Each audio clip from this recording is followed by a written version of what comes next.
Well, good morning, everybody, and thank you for being up here on short notice. I appreciate that, and um, while I have you all here, I want to thank you again for coverage really throughout the year of your team, the Atlanta Falcons, and coverage of the NFL. You guys do a wonderful job. Guys and gals do a wonderful job, and thank you very much for that effort and what have you. We really appreciate it. So you've all seen the announcement and all had a chance to read it, so I'm not going to reread it or repeat it. I would just say to you that, the last 2 years, this year and last year, certainly have not been acceptable by any standard, I would say. Not to me, and I'm a steward for the team. I'm a custodian of the team, custodian of the franchise, and I take that very seriously and take my responsibility to fans very seriously and our responsibility to our sponsors very seriously, and our players as well, players and coaches as well. So, however, when I look at our record over the long haul, and it's important, I think, to take a second to just reflect on that. And since we were fortunate enough to draft Matt Ryan in 2008, we've added, great players around him over the years. And the team has been fourth in the NFC in terms of wins and seventh, actually, in the NFL in terms of wins. So, we've done what we've wanted to do over that period of time, 11-year period of time. We've had a sustainably winning organization. Not so much the last couple of years, and I understand that, very clearly. It's easy, to make changes. It's almost easier in many ways to make changes than to not make changes. And the word, continuity, I think, is often used and is very important in the NFL. It's very important in any business or any situation, dynamic situation like this. But I think you have to separate and splice up the word and understand continuity has to be of the right things. So from my perspective and thinking about it in terms of the franchise, I look at our performance in the back half of the year. We were 1-7, obviously, the first half of the year, and we're not competitive in the great majority of those games. On the other hand, the back half of the year, our offense has been pretty consistent throughout the year. Our defense improved dramatically in the second half of the year. We went from 31 basically in every stat in the first half of the year to probably 6th or 7th in the NFL in terms of defense. And it's important to keep in mind that's done with the same players. It's done with the same coaching staff. It's not like we flew in 4 players or whole new set of coaches. But I think a lot of it had to do with a number of factors, and I think those factors are ones that have produced the kind of results we've seen in the second half of the year. And it's my judgment and the judgment of other people like Rich McKay and others as well that those efforts can be duplicated going into the year 2020. So I would say there were five factors to me that helped make up my mind. I think that, number one, I think that the head coach, I think Dan, beginning of the year, we had 2 new coordinators, and in some sense 3, because Dan was coordinating as well. And I think that Dan probably didn't fully understand how much time it was going to take to coordinate, with everybody else on the team and do his own job as well. So I think that, halfway through the season, I think that was a decision he made, actually somewhat earlier than that he needed to free himself up and have more ability to be all the things he needed to be as a head coach. So I think that's been rectified. The other thing I would say is that we made our defense in the second half of the year simpler. Our communication was better. I think that was a major factor in turning things around. I think we moved some players around and put them in positions where they could win more easily. And a lot of the role of a head coach or, from a business standpoint, any business is, what I often say is putting round pegs in round holes and square pegs in square holes. And I think we did a better job of that on defense in the second half of the year. And we've seen some young talent emerge as a result of that, which I think will be very, very important. The other thing, which I think is going to be important to us going ahead, well, let me just touch on one other thing. I think, it's very clear that these players, played hard for the coach and for the organization, for the franchise, really, throughout the year. They didn't play harder in the second half than the first half. They played just as hard in the first half and the second half, but they weren't always in the best positions, and they weren't always getting the best coaching. Some of the internal coaching changes I think that Dan made helped as well in terms of communication, in terms of coaching on the field, doing a variety of things that I think made a difference. And those are all sustainable going forward. But Dan's leadership as a head coach and creating a brotherhood, and you've all heard the word brotherhood, and you understand the way Dan uses it, and it's very meaningful to him, and he believes in that strongly. But beyond the belief, I think most importantly is that the players actually believe it, the players actually live it, and the players have really supported the organization, franchise, each other throughout the second half of the year. You saw that. So that's another reason to be optimistic going forward. Finally, not to embarrass the gentleman to my left, Rich McKay is president and CEO of the Atlanta Falcons, and Rich has been sidetracked for probably 5 years or so, maybe longer, Rich, I'm not sure, on getting our stadium built with the help of a number of other people, Steve Cannon and a variety of other folks as well, have done a masterful job at producing a great home for us, a great stadium for us. But that's behind us now, opened up in 2017, and been voted #1 for fan experience, the experience inside the stadium for the last 3 years. But Rich has a storied background in football for 25 years. Tampa Bay, 10 years, 15 years here. Most of that time he's functioned as a general manager. Rich, I've asked him to spend his time up here next year. He'll be up here at least 4 days a week, working very closely with Dan and Thomas. Changes that Dan and Thomas, who by contract report directly to me, will be reporting directly to Rich going forward. My role is not going to change. I'll still be involved in all the major decisions, all the strategy that I need to be involved in to be aware. But these gentlemen have forgotten I will never get to know. So I respect their knowledge, and I think that Rich will help be a sounding board, be a source of knowledge, be a source of wisdom, some guidance, et cetera, to both Thomas and Coach going forward. So I'm very happy that Rich has agreed to do that, and I think it'll make a major difference as well. So those are my comments. We're happy to take questions. Rich has some comments first, and then we'll open it up to whatever. Thank you. All right, I will be brief. Arthur has said it all. I think we look at this season, 2019, as not one that we're going to celebrate for any reasons, but one that we can build on. I think when you saw the team at 1-7, you didn't see a team that was playing at a level that was competitive, certainly not at a high level that was competitive. And I think what you saw in the second half is a complete change, not one that I'm familiar with. I've not really seen that occur in the league in my time.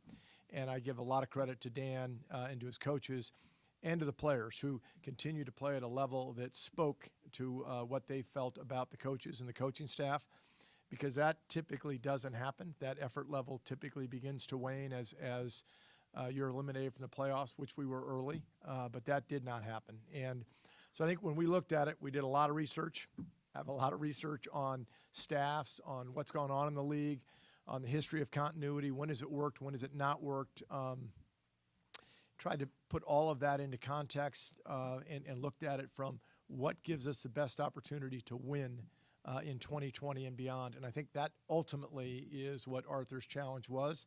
When we look at this, he wanted to make a decision. It was comfortable that what gives us the best chance to win in 2020 and beyond, and that's where the decision was made. So that's me in a nutshell. And any questions you've got for Arthur, for me, happy to take. Yes, Arthur, was there a business component to the decision, or underlying business component with the fans not coming to the games here? Well, I think there's always, but that's kind of a baked into the thinking process. Is that we're about a number of things that are important to us, both on the field and off the field. But if you strip it away, we are about winning games. We're about winning championships, about winning rings. That's really what our core philosophy has to be.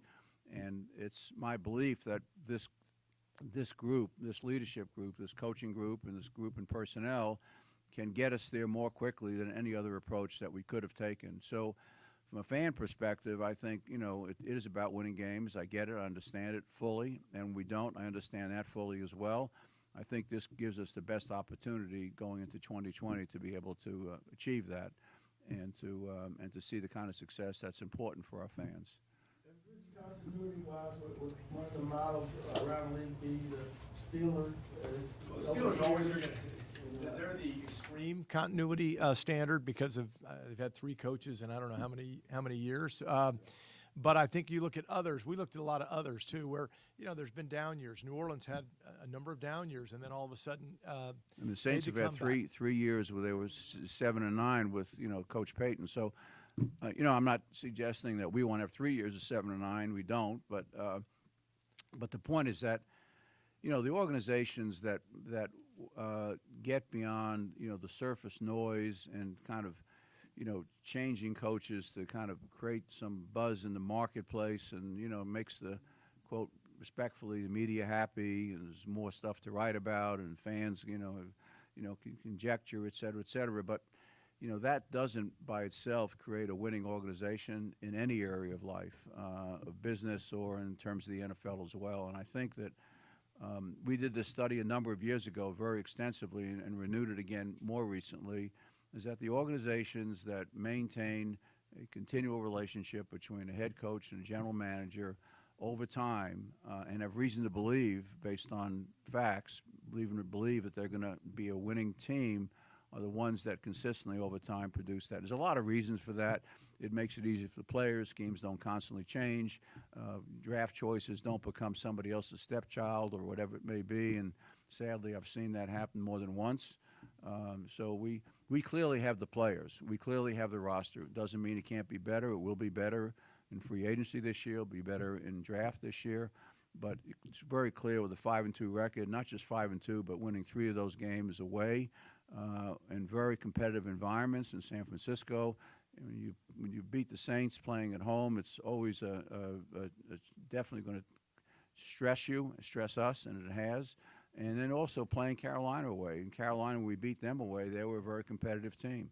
So, the team has the ability. We have the players. It's just a matter of putting them together, and obviously the coaching staff has been able to do that in the second half of the season, and the players have performed. Those wins over the Saints in San Francisco. You addressed us after the Seattle game. You said you're going to look at everything. When did you kind of get the feeling that you're like, hey, you know what? We can still work with what we have. Was there any specific moment? Yeah, there wasn't one. It's a good question. It's a fair question. I don't think it was any specific point in time, but I look at 5-2 over that period of time. I looked at the incredible swing, as Rich mentioned, the turnaround on defense, going basically from last in the league, 31st in the league, which is about last in the league, to where we are today in the second half, ranked 6th. I looked at that performance. I looked at, our players. I looked at our coaching staff. I looked at the changes that were made. I looked at a coach who was willing to be very reflective and has a lot of humility about himself and about his own decision-making, and was able to be self-critical and self-aware, which is not always an easy thing to do for somebody that's accomplished. But he was able to do it, and I give him tremendous credit for doing that, and made the changes that we needed to make.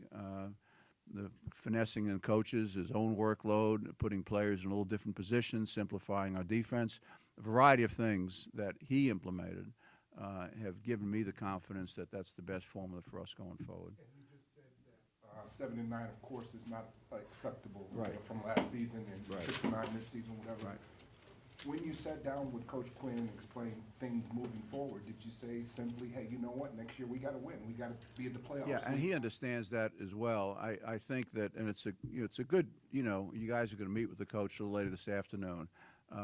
My major criticism of the coach this year is it goes beyond the 6-9, 7-9, whatever the record finally ends up being after we play really a pretty good team on Sunday that's playing really well as we are Tampa Bay and always plays us well, is, a number of these decisions, they're all within his ability to make.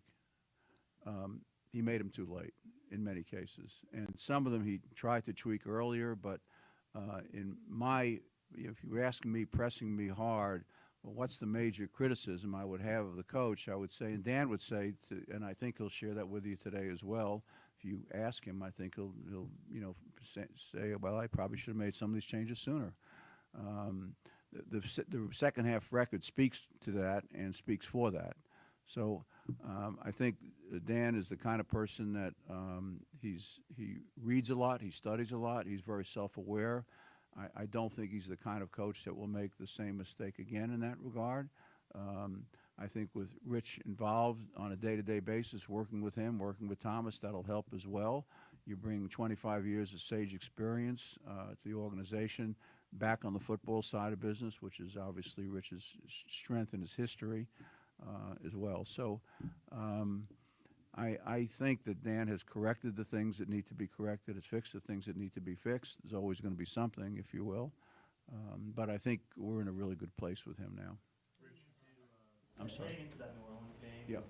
How close, or were you guys having any discussions about making a midseason coaching change? I really, the whole midseason coaching change thing is there's not a lot gained normally by doing it, and if you have reason to think that your staff can make a difference, and you have reason to believe they're making the changes, and at that point I felt like the coach was. We began to see that really in the second half of the Seattle game, which was in the first half of the year we played differently. Our defense played really well in the second half of that game. Didn't play enough, didn't have long enough time. The offense didn't score enough points, but they came back pretty strong in the second half. I didn't look at any one game, but I just saw the continual pattern of players being committed and a different set of results, and they speak for themselves. I mean, sometimes, you can win a game and you can fool whatever over a single game, but when you do it over 7 games and you do it, you win 3 of those 5 games away in tough environments to do it against teams that had real reasons to want to win.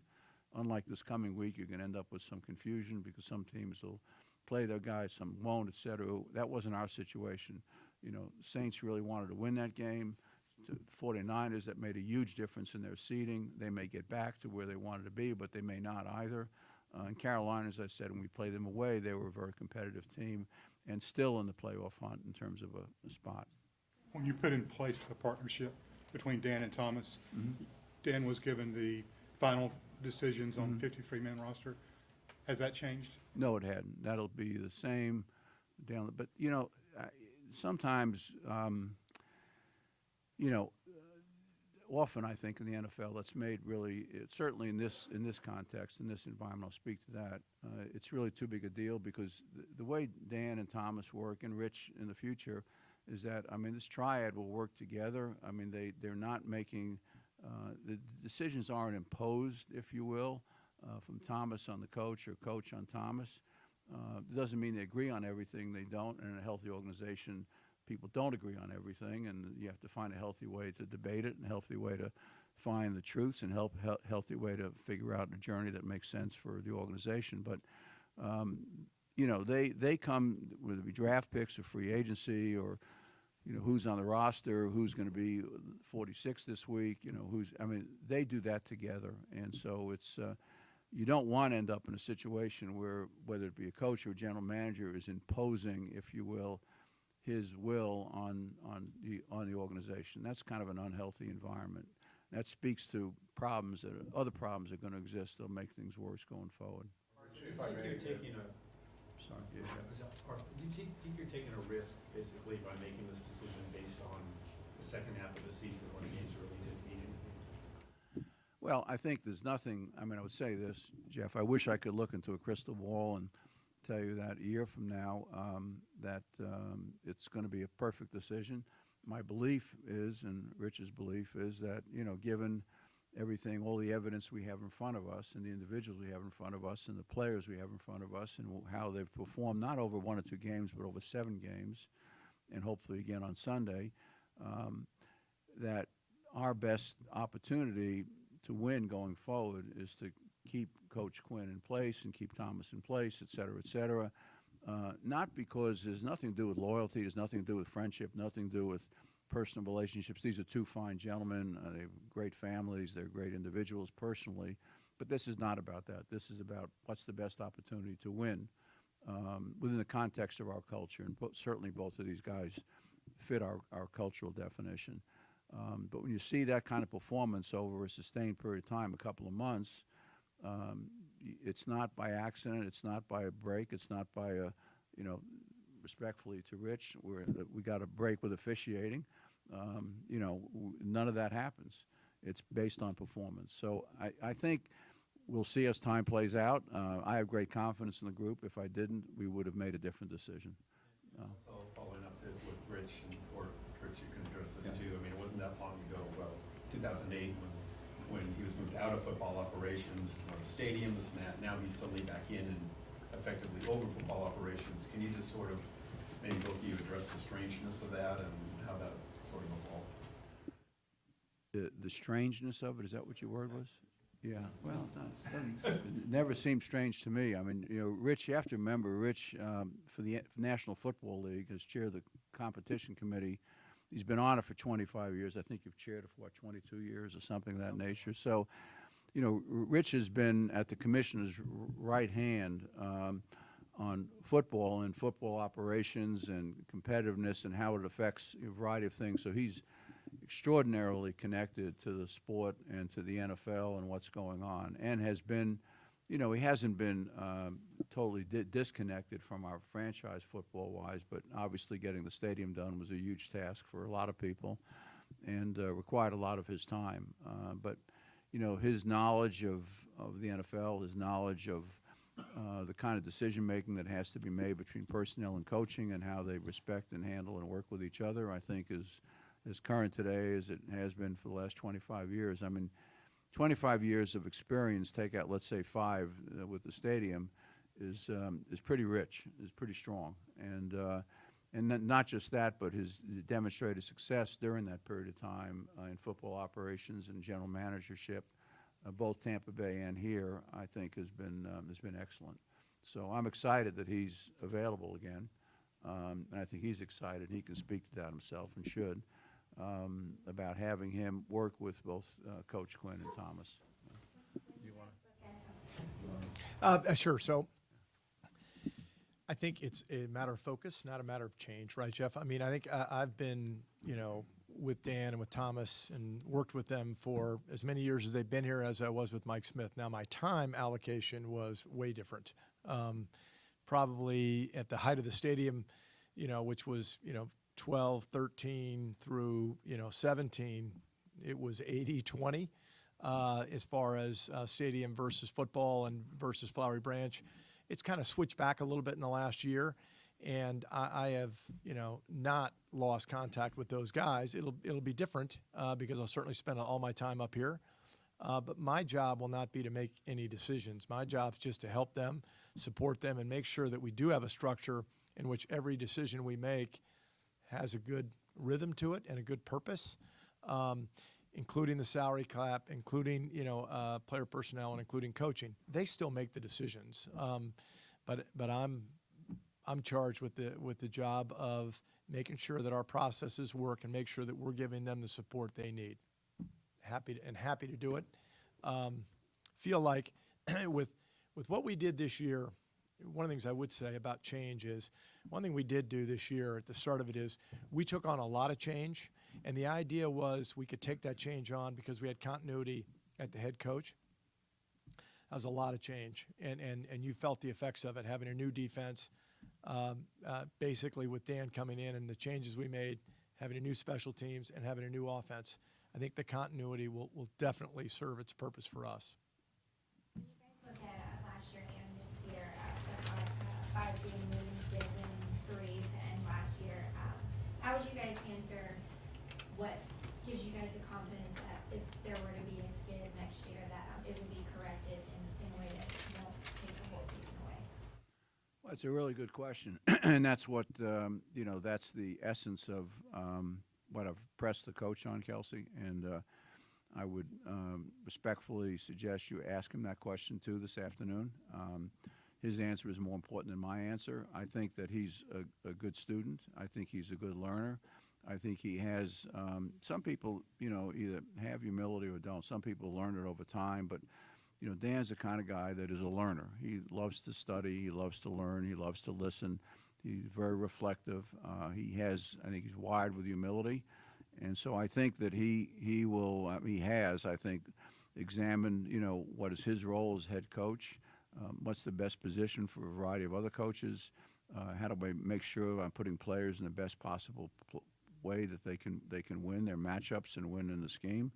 So I think that he's learned from that. And I'm sure, you know, the nature of the NFL is that you got to make adjustments not only, you know, season to season and, you know, game to game, but during the middle of games. I mean, the great coaches, they make adjustments in a variety of ways. So I think that Dan will be even more reflective and more sensitive and more balanced in that way going forward. And I think he's prepared to make decisions earlier rather than later, understand the consequences of making them later, because essentially, though I think the second half of the season is great and gives us a trail I think we can follow as we look into next year.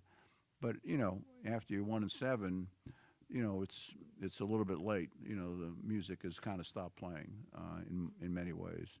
So, which is all the more credit to these players and these coaches that they were able to continue and actually play at a much higher level. That often, as Rich said, does not happen. Not that these players are all professional in the league, but, you know, they lose that edge, if you will. They're not, you know, in the hunt at the very end of the season. It can make a difference. To these players, it didn't, which is pretty remarkable and a great credit to them and to the leadership that the coaching staff has given them.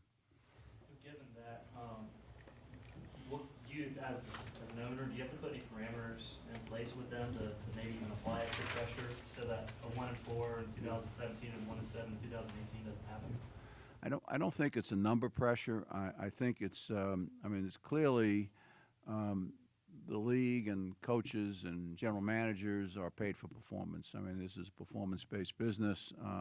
It's obviously very public. It's, you know, it's debated, and that's what we want with our fans. And you guys do a great job of communicating with our fan base here locally and nationally and telling them the stories. Sometimes they're good, sometimes they're not so good. But fans are entitled to, you know, to hear your views and want their views. So, you know, I don't have a set number in mind. I expect a different set of results for sure, absolutely for sure. I haven't sat down with the coach and said, well, you got to win X number of games, et cetera. If we continue playing next year on the same basis that we're playing this year, the second half of this year, which I have no reason to think that we have every ability to continue to do that. We have the players. We have the same coaching staff. We've moved some things around a little bit to make things more effective, as I said earlier, round holes and holes and blocks, et cetera. We've done that effectively.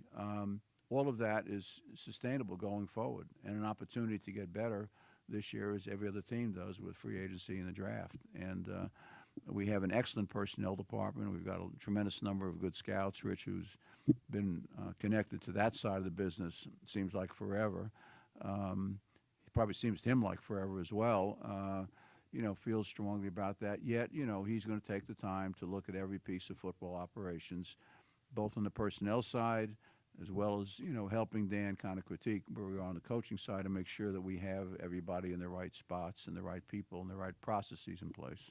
For both of you guys, you just brought up, you know, looking at the whole football operations. Is there a concern about the financial situation going into 2020? And Rich, how might you, you know, in terms of the work cap, with that, Vaughn? with the cap and everything. So how would Rich help out with that situation, and how do you guys view that situation going into 2020? It's a good question. I am not overly concerned about the salary cap situation. I have lived in the salary cap since 1993. I remember a time when we used to not be able to sign practice squad players because we couldn't afford the cap hit of $20,000 to sign them. So I've seen the tight cap. It makes you make hard decisions. It makes you be very, very certain in what you do, whether it's in free agency or whether it's in re-signing or whether it's in restructuring. But it is all doable. You're living in a world of a $200 million cap. Yes, we have some really big contracts for some really good players. That's a really good problem to have. But I believe that from a salary cap standpoint, we'll be just fine. Yeah, I think that was one point, Vaughn, which I just want to further support, is that if you look at the players we have under contract, I mean, you would not want to not have a Matt Ryan or Julio Jones, a Grady Jarrett, a Deion Jones. I mean, Freeman. You would not want to have those players not under contract. I mean, we've invested wisely. I think looking back, even on a retrospective basis, you would say you made really thoughtful investments, thoughtful decisions in those folks. So those are major contracts. But you know, there are a lot of options. I've seen the magic that salary cap folks do for almost 20 years now, and it's a miracle that what appears to be, you know, there's no way we can't sign anybody, we can't do it. There's always ways to do it, and they always find ways to get it done. So I have great confidence in our cap folks, Nick Polk, Thomas, others, and Rich obviously had a lot of experience dealing with that as well. One more. Arthur, if you look through your ownership tenure, you've generally made changes after a couple bad seasons. Do you believe you've changed as an owner, and do you think you would have made a change this year earlier in your career? That's a good question, Jeff. I don't know. I am who I am now. I don't know. I think that I probably am more of a patient owner now than I was maybe in the very earlier years, because I understand there are many factors, many moving parts, I think, in producing a winning football team. It's players, it's coaches, it's schemes, it's support, it's logistics, it's you know, all the analytics. I mean, there's a variety of things that create that, and I think if I didn't see the kind of success in the back half of this year, which is not, you know, forget about stats, just been wins, and the strength of the performances, I would not feel the way that I do now. There's no question about that. So I think that this staff, this group of players have demonstrated that within their control, they have the ability to produce the kind of results that they have. And I think it's the best bet we can make going forward. And so that's, I think, the basis for the decision that we have today. Whether or not it would have been different, you know, 10, 12, 15 years ago, I'm not sure. But I think today it's the best decision that we could be making. Appreciate it, guys.